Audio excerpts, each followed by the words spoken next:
Темир тор артындагы сулуулук.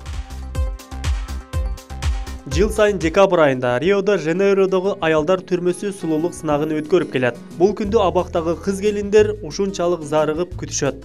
Алар сулууланышат, кыялындагыдай көйнөктөрдү кийишет. Быйыл сулуулар сынагы 2018 сынагы жакында болуп өттү. Сынак түрмөдөгү кыз-келиндер үчүн болгону шылтоо эле. Кооз көйнөктөрдү кийишип, боюнушуп, жакындары менен жолугууга мыкты шарт түзүлөт. Бир күн болсо да ошол мүнөттөрдө өздөрүн эркин сезишет. Мекеме администрациясы мындай жол менен кыздарга мотивация берип, өзүн өзү баалаганга мүмкүнчүлүк түзүшүүдө. Булак Калыс медиа.